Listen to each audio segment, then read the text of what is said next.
प्रथम सामुएल अध्याय 13।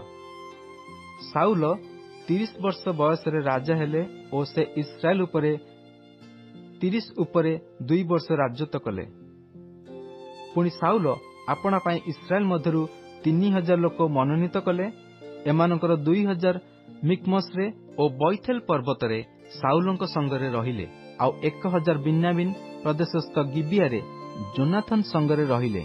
पुणी अवशिष्ट लोक मानकर प्रत्येक को से आपणा आपणा तंबू को विदाय कले। आउ जोनाथन गेबास्थित पलेस्टिया मानक प्रहरी सैन्य दल को संहार करते। पलेस्टिया माने ताहा सुनिले। सेतबेले साउल देशर सर्वत्र तुरी बजाई कहिले, एब्रिय लोक माने सुनंतु, तहु साउल जे पलेस्टिया मानक प्रहरी सैन्य दल को संहार करियछंती ओ मध्य इस्राएल जे पलेस्टिया मानक निकटरे दुर्गंध स्वरूप होइयछंती, यह समुदाय इस्राएल शुणिले। एणु लोक माने साउलंक पाखरे गिलगल रे एकत्र हेले। एउतरे इस्राएल सहित युद्ध करिया पई पलेस्टिया मानकर 30,000 रथ और 6,000 अश्वरोही और समुद्र तीरस्थ बालुकार न्याय लोकारण्य एकत्र हेले।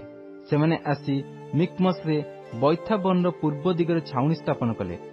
एणु इस्राएल लोक माने आपणा मानक विपदग्रस्त देखिले, कारण लोक माने बड़ कष्ट भोग कले। एहेतु लोक माने गुंफारे और कंटा बनरे और शैलरे और दुर्गम स्थानरे और गातरे आपण मानक लुचाइले।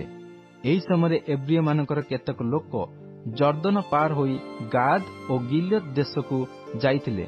मात्र साउल ए जाय गिलगल रे थिले। आउ समस्त लोक थर थर होई तांकर पश्चातगामी हेले। एउतरे सामुएलकर निरूपित समय अनुसार साउल 7 दिन विलंब कले। मात्र सामुएल गिलगल को आसले नहीं। येतु लोक माने तांको निकटरु छिन्न भिन्न हेबाकु लागिले। एथिरे साउल कहिले, एठारे मो निकटकु सेही होम बलि और सेही मंगलार्थक बलि आण। आउ से होम बलि उत्सर्ग कले। पुणी से होम बलि उत्सर्ग करिवार समाप्त करिवा मात्र देख सामुएल उपस्थित हेले। तहिरे साउल तांकु मंगलवाद करिया पई भेटिबाकु गले। एथिरे सामुएल कहिले, तुम्हे कौन कल? साउल उत्तर कले, मु देखिली जे लोक माने मो निकटरु छिन्न भिन्न होइछंती। पुणी निरूपित दिवस मध्य तुम्हे आसिलो नाही। मध्य पलेस्टिया माने मिकमस रे एकत्र होइछंती। एथिपई मु कहिली, पलेस्टिया माने एही खणी मो विरुद्धरे गिलगल को ओल्हाई आसीबे। मात्र मु सदाप्रभुंकर अनुग्रह मागी नाही। ए निमंते मु साहस बांधी होम बलि उत्सर्ग कली। तहिरे सामुएल साउलंकु कहिले, तुम्हे मूर्खर कर्म करियछ।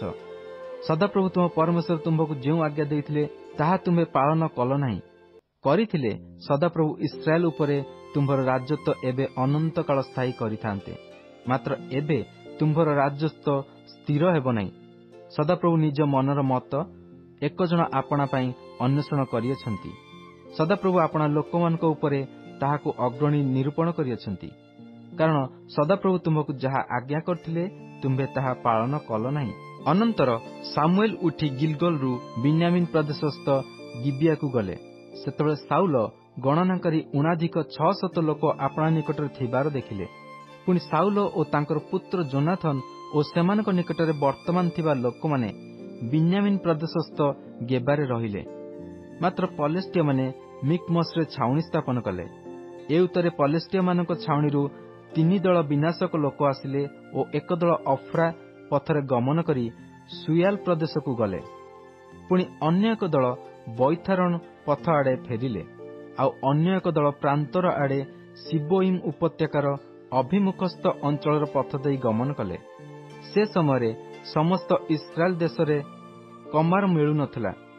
कारण पलेस्टिया माने कहिले, केजणी एब्रिय माने आपणा मानक पई खड्ग बा वर्षा निर्माण करिवे। एणु आपणा आपणा फाळ ओ छुरी ओ कुराड़ी ओ कोड़ी पजाइबा पई इस्राएल समस्त लोकंकु पलेस्टिया मानक निकटकु जिबार हेला। तेणु समस्तंकर कोड़ी ओ छुरी ओ विदा ओ कुराड़ी दंथड़ा होइताए मध्य अंकुश धार करिया पई सेमानंकर पलेस्टिया मानक निकटकु जिबार हेला। एणु युद्ध समय साउल ओ जोनाथन रो संगी लोकमानक काहारी हस्तरे खड्ग की वर्षा नथिला। केवल साउल ओ तांको पुत्र जोनाथन रो हस्तरे थिला। एउतरे पलेस्टिया मानक प्रहरी दल बाहर होई मिकमस घाटी की गले।